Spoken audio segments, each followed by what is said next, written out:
25 years ago, a teacher gave her lunch to a starving boy who had nothing. Today, that same student just walked into her office, not to say thank you, but to hand her the keys. The school was facing bankruptcy, but he just bought the entire building to save her legacy. The autumn light in Mrs. Vance's third-grade classroom was the kind of pale gold that seemed tired by midday. It fell across worn posters of multiplication tables and the cursive alphabet, illuminating dust motes dancing above 30-year-old desks. Oakwood Elementary, in 2001, was a place of quiet resilience in a Michigan town whose best days were stamped on the sides of rusting railroad cars. You could feel it in the hallways, the faint smell of industrial cleaner over aging wood, the squeak of sneakers on linoleum buffed thin by generations of children. Among the 25 students, Jacob Miller was an expert in invisibility. At 10 years old, his strategic mind was already focused on survival.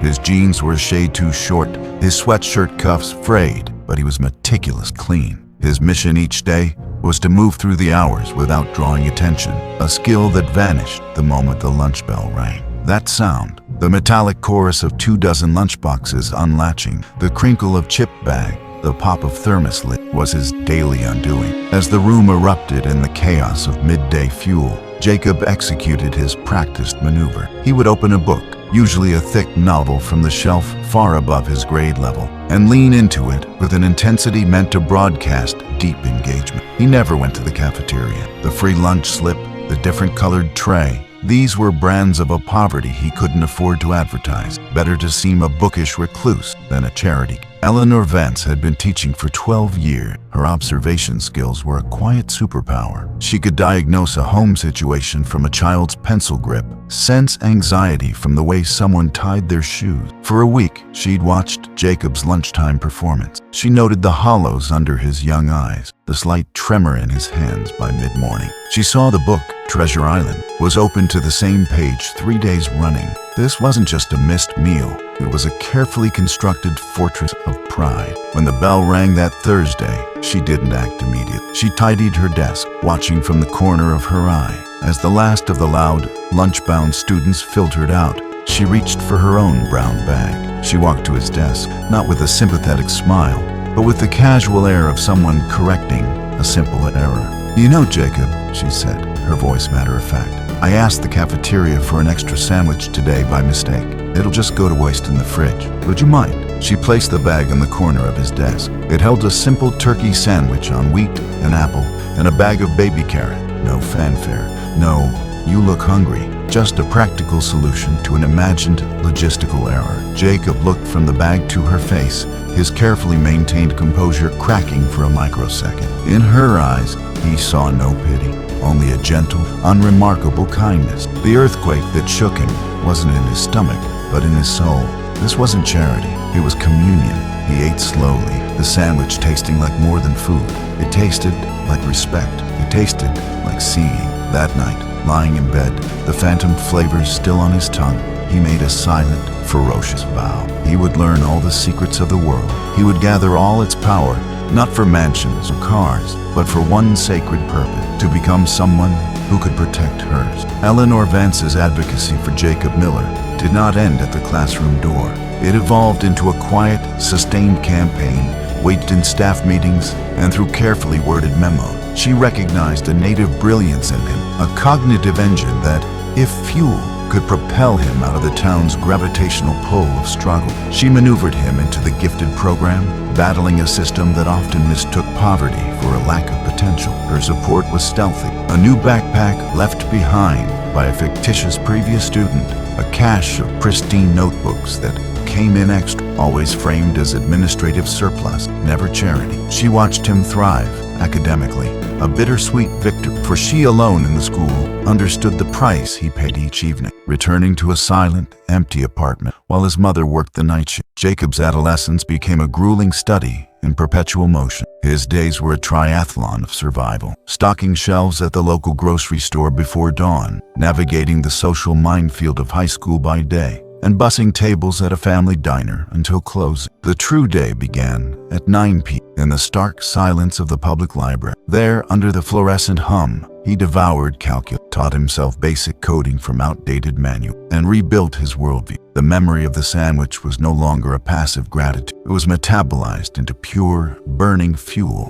Every correct answer, every mastered concept was a brick in the fortress he was determined to build. The acceptance letter from Stanford was a seismic event, a crack of light in a sealed sky. It came with a full ride, a passport. When he brought it to show Mrs. Vance, her eyes welled, not with surprise, but with a profound vindication. She had written his recommendation, a masterpiece of advocacy that transformed his resilience into a kind of genius, his endurance into leadership potential. Their farewell on the steps of Oakwood was characteristic of their entire relationship, understated, deep, and devoid of sentimentality. She squeezed his shoulder. "Make them proud out there, Jacob." He met her gaze, the weight of his unspoken vow hanging between them. "I'll make you proud, Mrs. Vance." It was not a platitude. It was a contract. The following 15 years unfolded in parallel, a study in contrasting trajectories. For Eleanor, time brought a gradual erosion. She watched education become standardized, her creativity stifled by scripted curricula. Budgets were slashed, art and music vanished. Her desk became a supply depot she funded herself. The bureaucracy grew,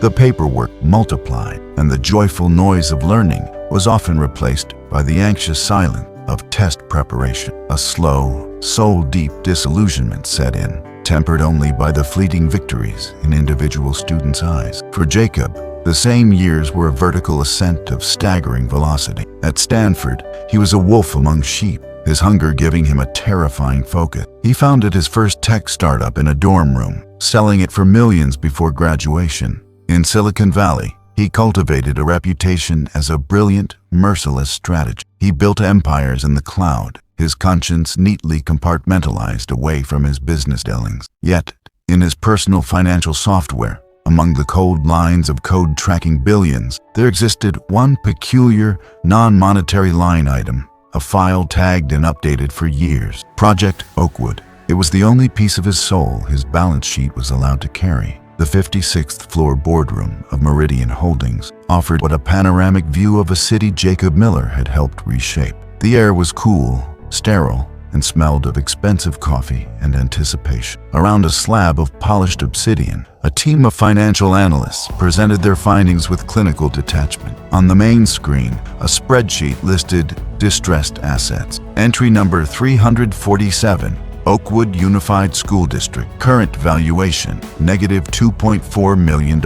Notes, crumbling infrastructure, estimated $15 million remediate. Declining enrollment, prime for residential redevelopment. Recommended action, acquire and liquidate. Jacob's face was a masterpiece of impassivity, a mask honed in 1,000 negotiations. He scrolled through the attached dossier on his tablet. Zoning maps, environmental reports, demographic projections, then a PDF of the district's faculty roster. His finger paused. There, under Oakwood Elementary, 3rd grade, Vance, Eleanor. Years of service, 34. A familiar, long-buried sensation, a tightness in his chest, the ghost of a growling stomach, flared for a nanosecond before being extinguished by absolute focus. He looked up, his voice calm, devoid of inflection. Acquisition parameters? An analyst responded, standard hostile buyout of municipal debt, then asset seizure. We've fronted Vanguard Educational Property as the purchasing entity. No, Jacob stated, the single syllable silencing the room.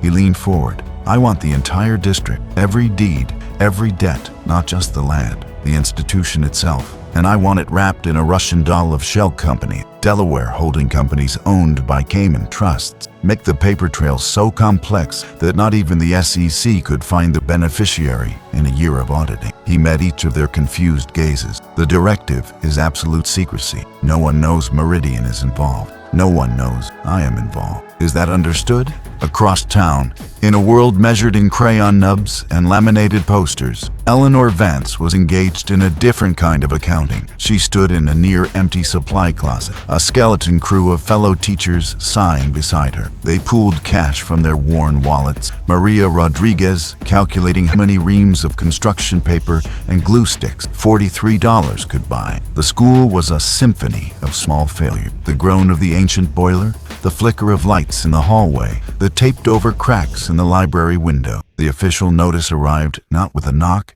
but as a PDF attachment to Principal Harris's email. Notice of district insolvency and asset liquidation. The legal jargon boiled down to a death sentence. School closure in 60 days. All property and operations to be transferred to Vanguard Educational Properties, LLC. The final staff meeting was not a meeting, but a wake. 34 years of lesson plan, Christmas pageants, and breakthrough moments distilled into the logistics packing. There would be no gold watch, no retirement speech celebrating a career. Their life's work was being liquidated, an asset written off on a balance sheet they would never see, by people who would never know their names. The grief in the room was a physical weight, the air thick with the quiet agony of a love affair terminated by corporate fiat. The process of dismantling her classroom became a personal excavation.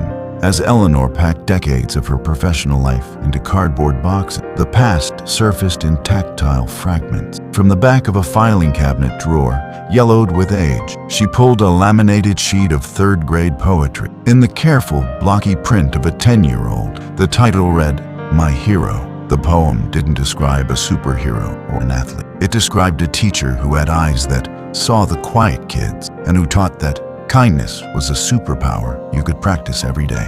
The author, Jacob Miller. Taped beside it in the same folder was a faded blue ribbon from the middle school science fair. First place, Jacob Miller, The Physics of Simple Machine. She sat on the floor, the brittle paper in her hand. The memories were not of a single lunch, but of a consistent, quiet intensity. The child who expressed profound gratitude, not with words, but with perfectly completed homework, with a relentless drive to learn. She had seen the fierce engine inside him and had quietly cleared the track. She wondered, idly, where that engine had taken him.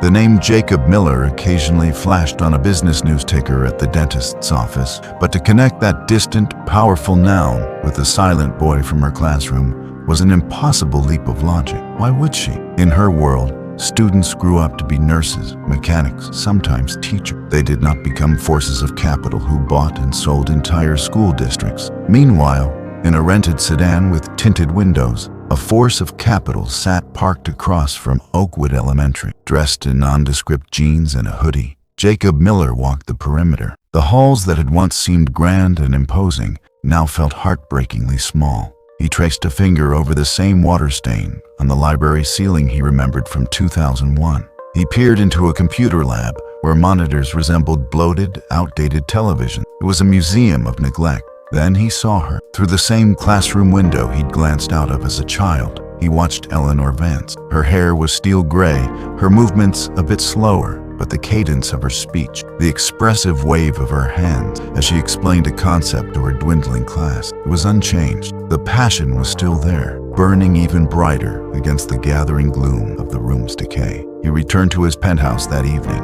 its floor-to-ceiling windows showcasing a glittering, indifferent city. The silence was absolute, expensive, and hollow. The contrast of physical. The algorithm in his mind, which had coldly calculated the district as asset number 347, now crashed, overwritten by a deeper, more ancient code. The plan was no longer an acquisition, a simple transfer of assets. It was a restoration, a repayment. The blueprint in his mind shifted from liquidation to resurrection. He would not just buy her school, he would rebuild the world she believed in. The final day dawned with the hollow feeling of a condemned building. Oakwood Elementary was a ghost, its crew quietly packing the artifacts of a sunken voyage. Eleanor walked the silent library one last time, her fingers trailing over book spines with copyright dates from another era, 2015, 2012. The stories inside were timeless, but their vessels were obsolete. Just like the school, just like her, she thought. In her classroom, cardboard boxes sat like tombstones, labeled in thick black marker.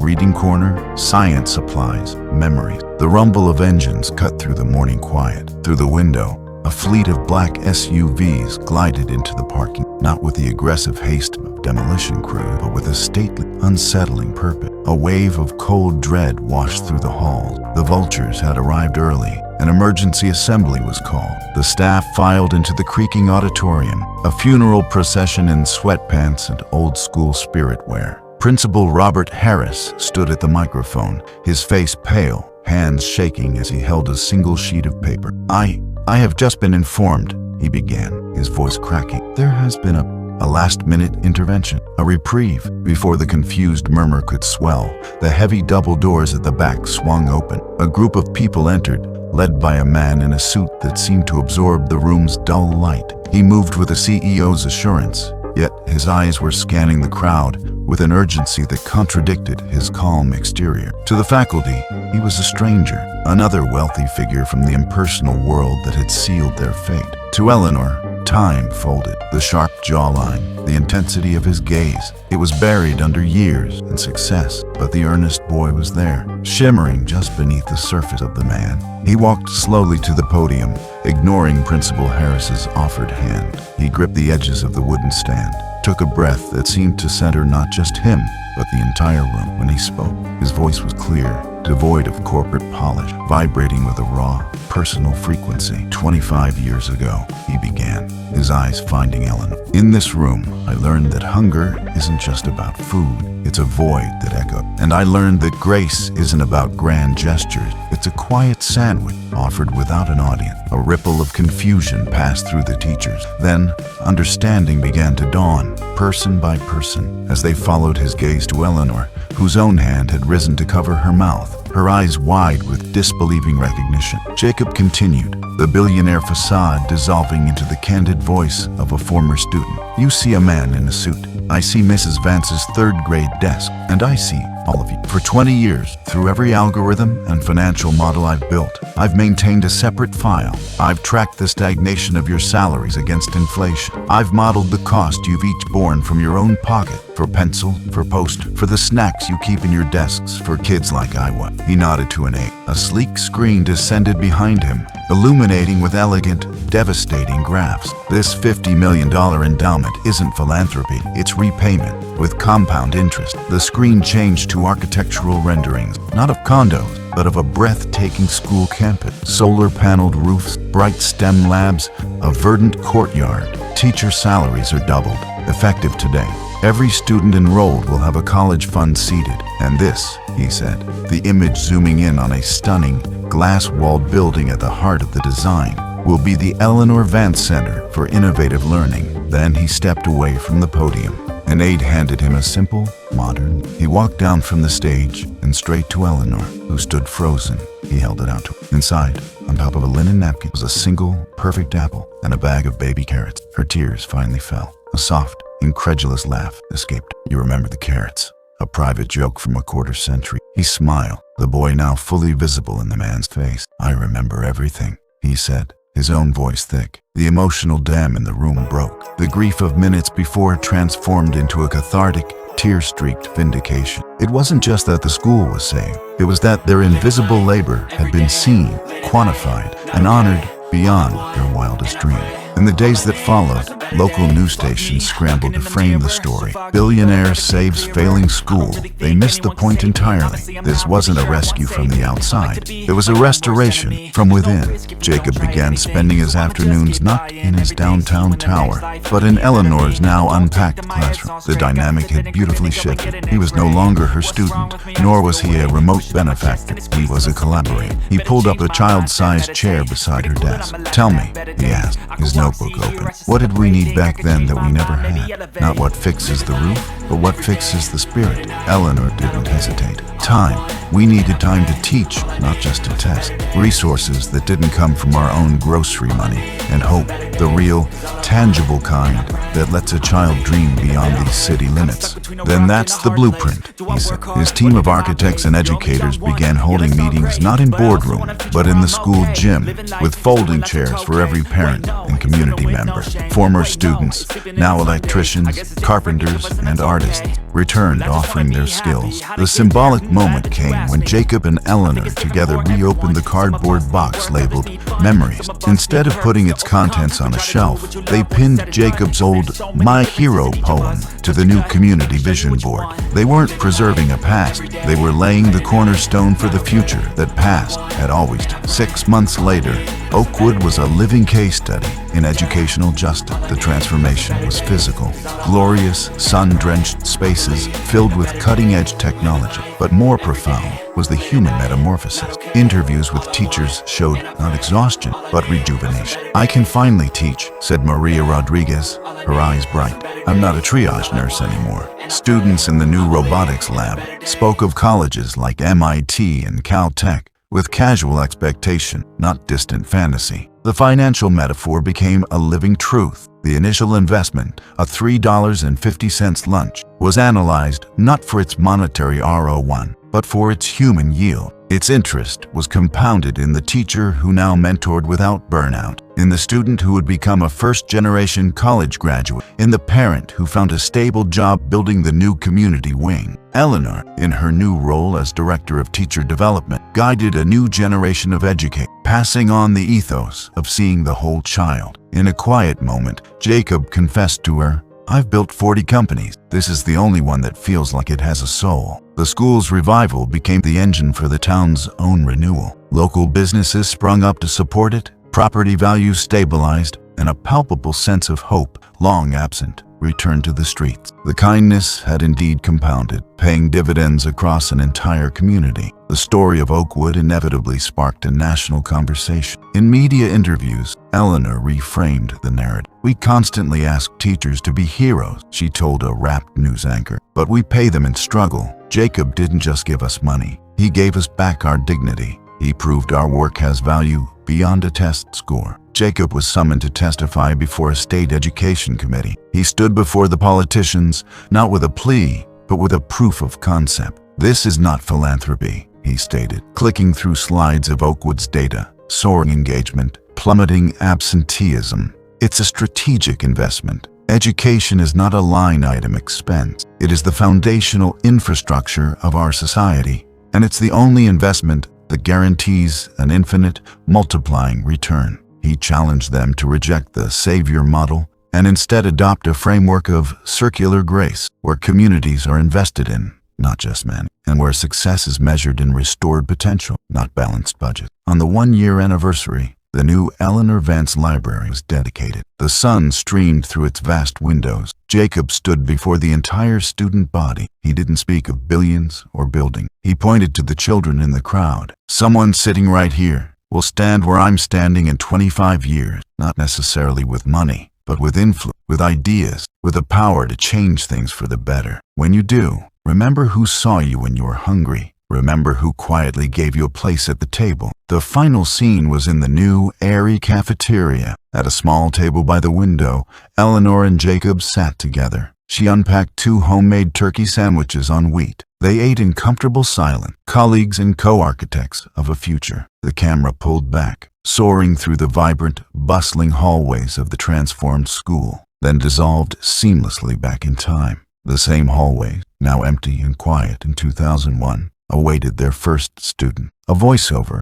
Eleanor's gentle but firm voice, concluded, "The most powerful curriculum is never written down. It's served with carrots on the side, and if you listen closely, you'll hear it echoing through the generation." The final shot, held on the 2001 classroom door, its painted number slightly faded. Slowly, it pushed open, not to reveal the past, but to unveil the 2026 classroom in all its vibrant, realized glory. The same space, but a transformed reality. The lesson, it seemed, was just beginning.